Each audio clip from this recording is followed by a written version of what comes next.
Olá, pessoal! Na nossa aula de hoje, a gente vai falar aí a respeito do centenário da Revolução Russa que vai colocar os bolcheviques no poder.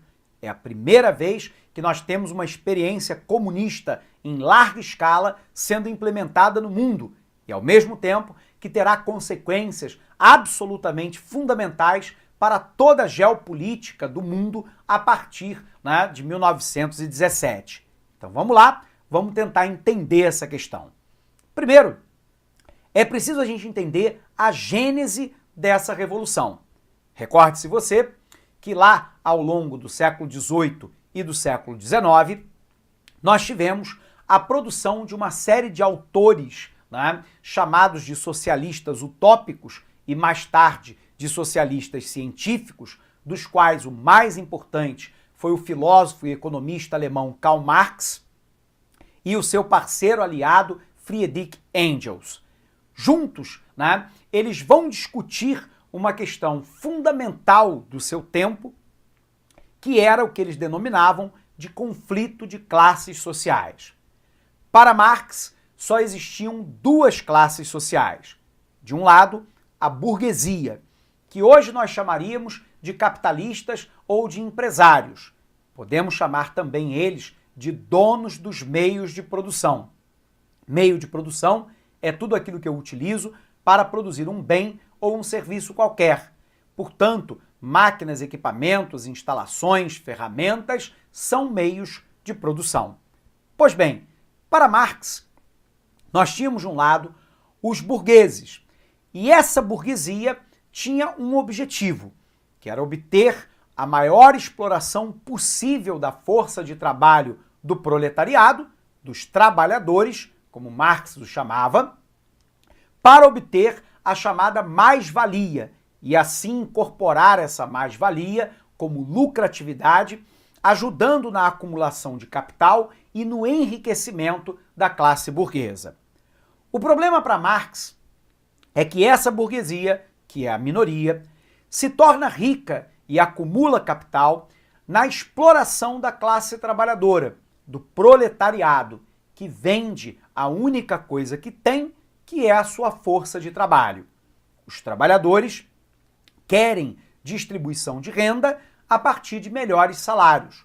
O problema é que, para Marx, essas visões são incompatíveis, porque a obtenção de acumulação de capital e lucratividade pela classe burguesa implica na exploração da capacidade de trabalho do proletariado. O aumento do salário do proletariado implicaria na redução da lucratividade absorvida pela burguesia. E, portanto, para Marx, esse conflito não tem solução. Marx vai dizer que aqui ocorre a exploração do homem pelo homem. E para ele, a origem dessa exploração se dá pela existência da propriedade privada dos meios de produção. A forma de acabar com a exploração do homem pelo homem é acabar com a propriedade privada dos meios de produção.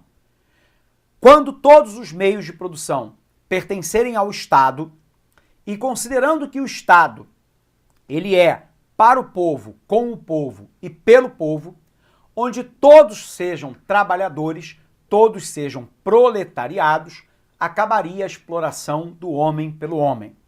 Acabaria também o domínio dessa burguesia, que, no entender de Marx, domina a alta estrutura do Estado.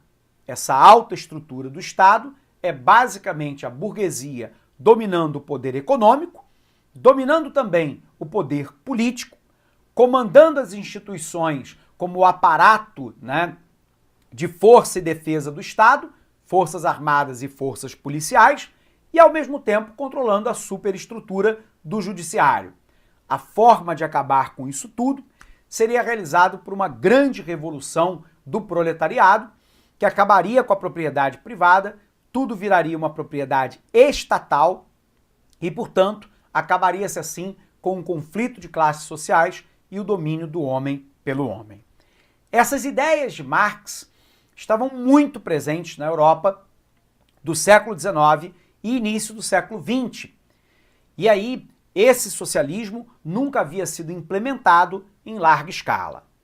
No Império Russo, nós tínhamos uma situação muito semelhante àquilo que ocorria no restante da Europa. Nós tínhamos uma classe burguesa, basicamente os donos dos meios de produção, sobretudo no setor industrial, que desde a primeira Revolução Industrial, em 1750, na Inglaterra, garantia condições praticamente subhumanas dos trabalhadores nas minas de carvão da Europa e da Rússia e também no setor industrial. Era comum as jornadas de trabalho diárias de até 16 horas para homens, 14 horas para as mulheres e até 8 horas diárias para crianças a partir dos 6 anos de idade. Os trabalhadores trabalhavam de segunda a sábado, normalmente numa condição insalubre, completamente esgotados, o volume de acidentes de trabalho era absurdo, o pagamento de salário baixíssimo, apenas o essencial para garantir a sobrevida dos trabalhadores e a reprodução dessa massa, desse exército de trabalhadores operários, e, portanto, em condições indignas para essa classe de trabalhadores. Em 1905, os trabalhadores indignados com o tratamento que era dado pelos donos das fábricas na Rússia se reúnem e vão até o Palácio de Inverno do czar Nicolau II para reclamar dessas condições de trabalho e da maneira como o governo não atuava para impedir esses abusos. A guarda palaciana do czar Nicolau II reagiu com extrema violência, provocando lá a morte de milhares de pessoas. Ali, em 1905, estava estabelecido o que mais tarde será considerada a Revolução Russa. Os trabalhadores operários e camponeses perceberam então que o império, comandado pelo czar Nicolau II, estava de alguma forma aliado a essa burguesia industrial, em detrimento dos direitos mais fundamentais da classe trabalhadora. Resultado, eles se reuniram junto aos bolcheviques, que significa literalmente a maioria, e iniciaram um movimento comunista, que tomará conta do Império Russo. O resultado é que esse movimento cresce com o apoio do operariado e do campesinato, e em 1917, aproveitando o fato de que a Primeira Guerra Mundial, de 1914 a 1918, havia desfalcado o exército russo, que se encontrava desmobilizado, desqualificado, mal aparelhado e desmotivado, os bolcheviques, então, conseguem a adesão parcial do exército russo contra o Império e, mais especificamente, a figura de Nicolau II. O resultado é que os líderes dessa revolução, como, por exemplo, Joseph Lenin, Joseph Stalin, Trotsky e outros, irão depor Nicolau II, toda a sua família será colocada num pelotão de fuzilamento e morta, e a partir daí, em 1917, nós temos o início da primeira grande experiência comunista no mundo. Os comunistas estabeleceram, primeiro, abre aspas, a ditadura do proletariado, portanto, o fim da classe burguesa, a estatização de todos os meios de produção, a coletivização de todas as terras agrícolas, a manutenção de um único partido político, que era o Partido Comunista da União Soviética, e o estabelecimento de um Politburo, de um Comitê Supremo Soviético, que passa de maneira planificada a decidir o que e quanto produzir, como produzir e para quem produzir na agora recém-criada União das Repúblicas Socialistas Soviéticas, a famosa URSS. A gente sabe que a Revolução, então, dava início a uma superpotência política e militar no mundo. Essa superpotência, ela ganha importância à medida em que a experiência comunista se reafirma dentro da União Soviética, e é claro, nós tivemos uma série de problemas, Lenin, né, depois de morto, será embalsamado, assumirá o comando do país Joseph Stalin, e Stalin irá fazer um grande expurgo contra todos aqueles que ideologicamente são contrários do comunismo, da sua própria liderança, do Partido Comunista da União Soviética. Ficaram muito famosos o expurgo e a morte de dissidentes, né, para os gulags, campos de trabalho forçados estabelecidos por Stalin, que levou à morte de milhares de pessoas na ex-União Soviética. Mas a União Soviética ganha volume cada vez maior de produção industrial, de produção agropecuária, dentro de uma economia planificada, os chamados planos quinquenais, de 5 em 5 anos. E aí, a projeção maior acontece quando eclode a Segunda Guerra Mundial. Você se recorda que a Segunda Guerra Mundial foi de 1939 a 1945. Reuniu de um lado as chamadas forças do eixo, Alemanha, Itália e Japão, e do outro lado a tropa dos aliados. Num primeiro momento, havia um acordo entre Stalin e Hitler para que não houvesse uma guerra entre ambos os países. Porém, Hitler toma a decisão de invadir a União Soviética. E aí, a União Soviética entra na guerra ao lado dos aliados, né? Da Inglaterra, do Canadá, da Austrália, da Nova Zelândia, mais tarde da França liberta. E a partir de 1941, irá compor o grupo dos aliados também os Estados Unidos, mais tarde o Brasil e por aí vai. Então, de um lado, eu tinha as forças do eixo, Alemanha, Itália e Japão, do outro lado, o grupo dos aliados. Lembrando, Estados Unidos e União Soviética durante a guerra, aliados. Então, Estados Unidos, União Soviética, Inglaterra, Canadá, Nova Zelândia, Austrália, Brasil, França liberta e uma série de outros países. A guerra termina em maio de 45 na Europa e em agosto de 45 com a rendição do Japão na Ásia. E a partir daí, os Estados Unidos e a União Soviética vão protagonizar um dos mais longos períodos, né, de rivalidade contemporânea no mundo. Nós estamos falando do período que vai de 1945 até 1991, que será o período da velha ordem mundial, também chamada de bipolaridade, a divisão do mundo em duas grandes esferas de influência, o oeste capitalista liderado pelos Estados Unidos e o leste socialista liderado pela União Soviética. Nesse período, houve uma forte corrida espacial.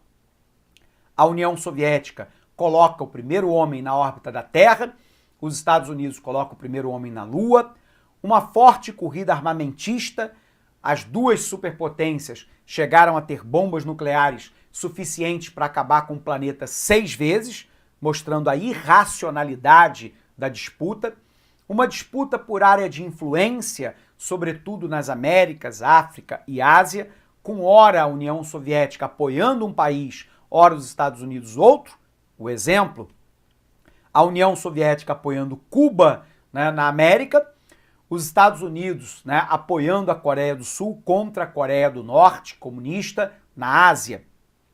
Nós vamos perceber que, nesse sentido, havia um conflito de origem ideológica, capitalismo de um lado, comunismo do outro, havia uma corrida armamentista espacial, foi o período chamado de Guerra Fria, onde os conflitos foram indiretos, né?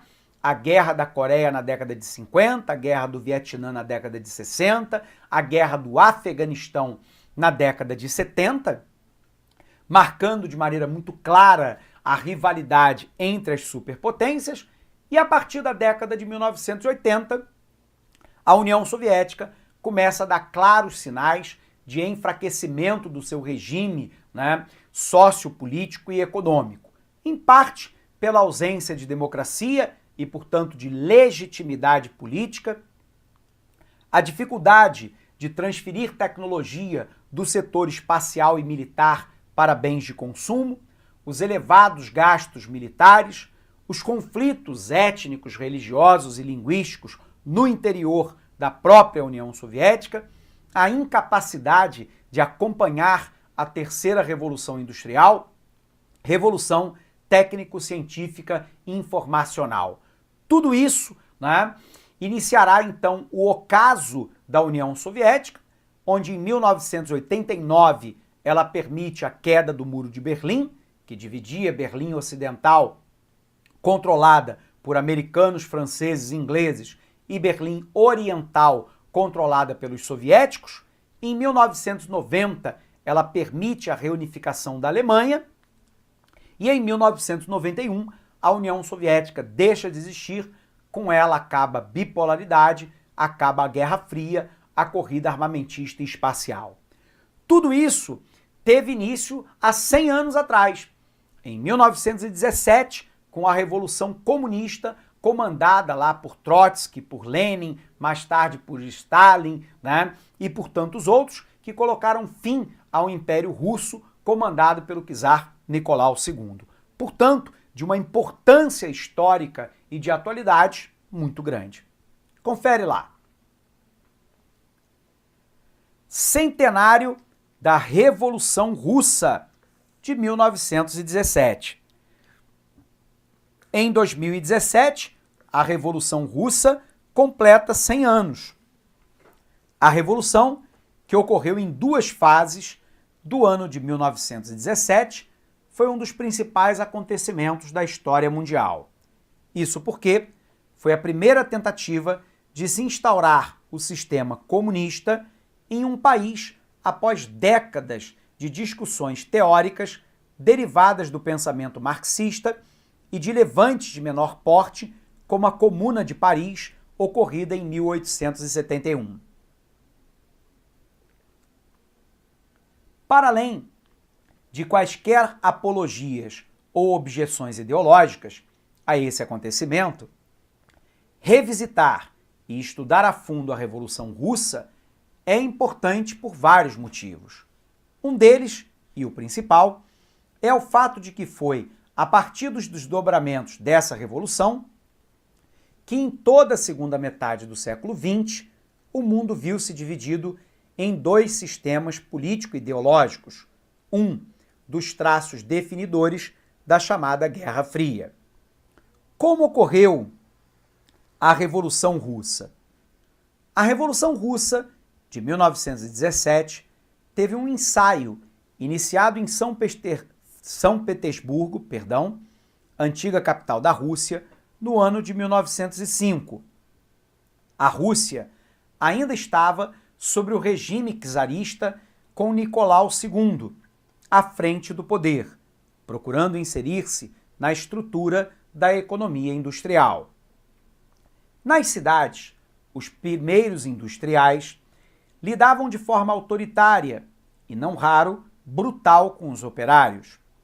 Em 9 de janeiro de 1905, uma massa de trabalhadores marchou em direção ao Palácio de Inverno do czar, com o objetivo de entregar-lhe uma lista de reivindicações para a melhoria das condições de trabalho nas fábricas. A reação da guarda do palácio foi violenta. Milhares de pessoas foram alvejadas com tiros, centenas morreram. O fato ficou conhecido como Domingo Sangrento. Desse fato, irrompeu a primeira tentativa de revolução. Operários, camponeses e militantes políticos que estavam na clandestinidade, como os próprios bolcheviques, procuraram articular-se em conjunto com vistas a pressionar o czar e a aristocracia russa. A pressão, contudo, não redundou na efetiva revolução, mas em uma relativa abertura política promovida pelo czar, que abriu o espaço da Duma, que era a Assembleia Legislativa russa. O fator revolucionário propriamente dito começou em fevereiro de 1917. O Império Russo, como é sabido, entrou na Primeira Guerra contra o Império Alemão e os aliados deste. Entretanto, o exército russo estava obsoleto, sem equipamentos, ou mesmo mantimentos adequados, de modo que milhares de soldados desertaram em massa, forçando a saída da Rússia da Primeira Guerra Mundial. A massa de soldados desertores passou a se juntar aos trabalhadores e aos partidos revolucionários insatisfeitos com a política czarista. Em fevereiro, tendo como estopim greves gerais promovidas por mulheres operárias, aconteceu o primeiro estágio da Revolução, quando as forças moderadas democratas e as forças radicais revolucionárias conseguiram fazer com que Nicolau II abdicasse do trono. A partir de então, foi formado um governo provisório que se caracterizou pelo duplo poder: a Duma, com representação parlamentar mais hierarquizada, e os sovietes, conselhos populares revolucionários. Entre os líderes que organizaram as massas dos sovietes estavam os bolcheviques, partidários da Revolução Radical, com base na tradição marxista. Entre os principais líderes bolcheviques, podemos citar Lenin, Trotsky, Kalinin e Stalin. Com o lema "Todo poder aos sovietes", os bolcheviques completaram o processo revolucionário, sobrepondo-se em outubro de 1917 aos outros partidos políticos do governo provisório com representação na Duma. A ascensão dos bolcheviques e a execução dos planos do Partido Único, o Partido Comunista da União Soviética, centralizado, e da ditadura do operariado, provocaram a Guerra Civil Russa, que durou de 1918 a 1921. Nessa guerra, o Exército Vermelho, comandado pelos bolcheviques, enfrentou os exércitos branco, verde e negro, formado pelos opositores, desde conservadores, representados pela Duma, até anarquistas ucranianos, como Nestor Makhno. A grande questão é que os bolcheviques ganham, o Exército Vermelho domina o país e ali é criado a União das Repúblicas Socialistas Soviéticas. A União Soviética, repito, junto com os Estados Unidos, encenaram um quadro de superpotências mundiais. Sobretudo, durante a Segunda Guerra Mundial, 1939 até 1945, e no pós-guerra.